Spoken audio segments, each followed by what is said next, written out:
We're glad you're here. Thank you for having me. Yes, thank you. So when the blockchain resolution passed in May, you said, today the industry committee voted unequivocally in favor of a forward-looking technology that we expect to change the quality of our life, empower SMEs, and improve business models in most industrial sectors. Blockchain is a cutting-edge technology, and we aspire to make the EU the global leader in the era of the fourth industrial revolution. Very inspirational, and you're clearly a big believer and passionate in the technology. So why is it that you think that the blockchain technology is so important? Well, first of all, congratulations for organizing these events. I think it's really important to go beyond the hype that took over a year ago and be able to understand the real value of the technology. And this was what we tried to achieve in the European Parliament. So I started working basically almost 4 years ago, 3.5. I was elected as a Greek representative. So after the crisis, I realized that there was too much control of the central banks to our deposits. And I thought that we should find a solution there. So I was exploring a bit what would that be? And I saw the discussion that seemed a bit crazy about like Bitcoin and without any control of the banking sector. So I saw that besides the philosophy of that, there was actually a technology that could help us find new solutions. So I asked the Parliament to have, first of all, the virtual currency report, that it tried to give some definitions.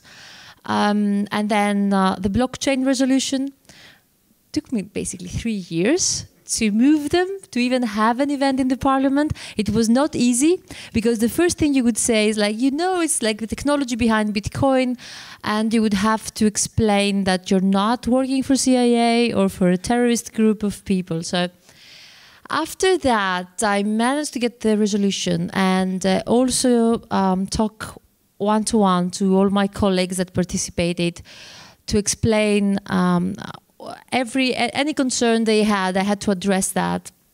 So I had to follow events like this one to understand the technology and to be sure that they can actually not stop innovation, but in the opposite, to make sure that we will have a roadmap to support this exciting technology. So I think the resolution managed to be a very positive one. So following the EBA and ESMA report recently, I think that was really more defensive. They were both more defensive. I think we managed to show that we're open-minded, and it was the first political body, I think, that big at least, because there are some countries that have managed to move very fast, that had this approach. And I think that after our resolution, we also had United States saying that, okay, not everything is a security. Maybe it's a technology that we have to find new definitions for that. So this is what was the spirit of this resolution. Thank you for that. And could tell us even more about the resolution and what your vision is for Europe's regulation of blockchain technology. So in this resolution, as I said, first of all, we saw that we're very positive to the potential of this technology.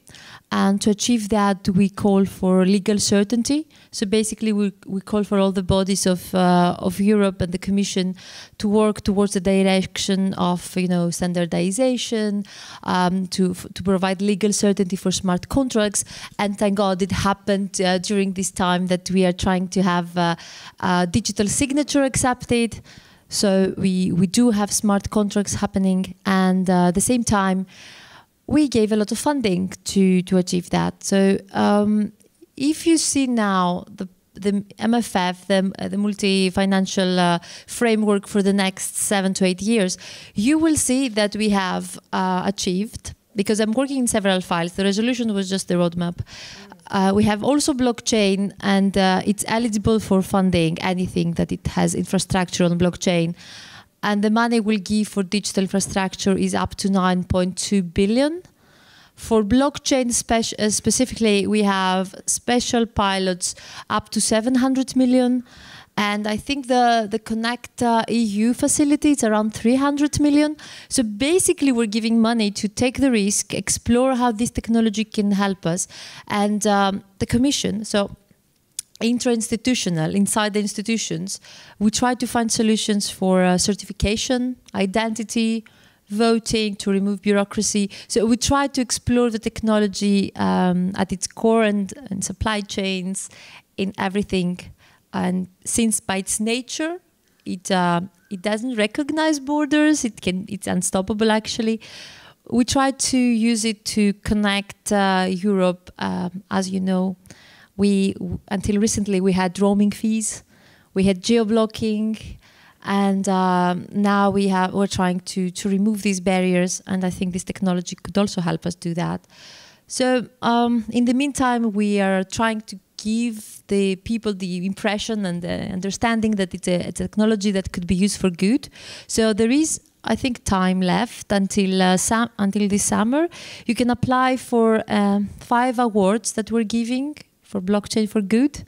So for social good, if you achieve that with your application, it's 5 million for 5 ideas. And I think the resolution showed and highlighted that we want to move very fast. But the nature of the structure of the European Union, if you compare it to US, it has more barriers than expected. But still, we're trying to use this technology to remove these barriers. And what do you see as the next steps with the European Commission or other bodies to put together a legal framework, or to provide that certainty that you were talking about? It's going to be like ICANN for internet. It's going to be the same structure for blockchain.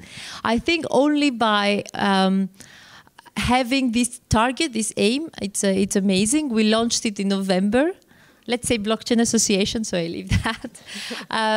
The Blockchain Association, so this means we try to support, bring together all the industry, stakeholders, experts, academia, maybe some politicians, not many, to work together and work out ways and provide legal certainty very fast to this new technology and the ecosystem that we need to build, great solutions.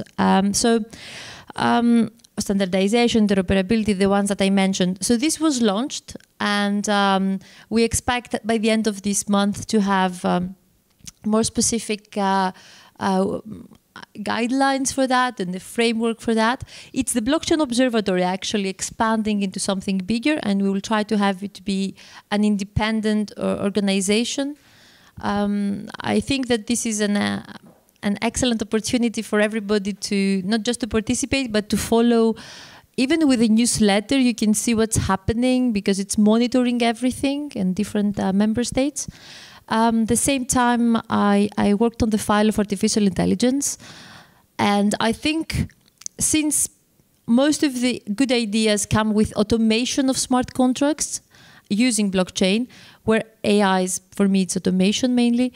So when you have AI and blockchain together, we have even more funding. And I think all the sectors of our life will be transformed using these technologies, but we just need to have, protect investors, give legal certainty to the industry. Because since you're all experts here, usually, okay, if I may ask, how many of you have e-wallets and like a currency, digital currency? Yeah, okay. In Brussels, it's like 2 usually in the audience. So if you have that, then you understand that legal certainty is really connected to the price volatility is connected to the legal certainty. So when you have weird announcements about Bitcoin or Ripple or how companies can implement that, or like if China says we will stop mining here, then you see the price volatility. It's quite insane, I would say. So if we give them legal certainty, I think then we can forget about the prices and move into the actual value of the technology. And I do believe that this will happen. By the end of the year, we will start to having interesting applications. It's already, I think, since the hype left, now we have the real value of the technology. funny thing is that in some cases I see the hype of the cool world blockchain is used even where there is no blockchain, parties of blockchain.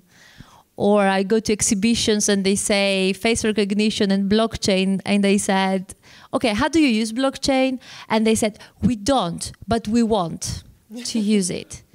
So if you see beyond that, we will try to make sure that Europe will use this technology internally, and then the best cases we will force or try to call for the member states to use them, like I said, voting, for example, certification, to avoid duplication.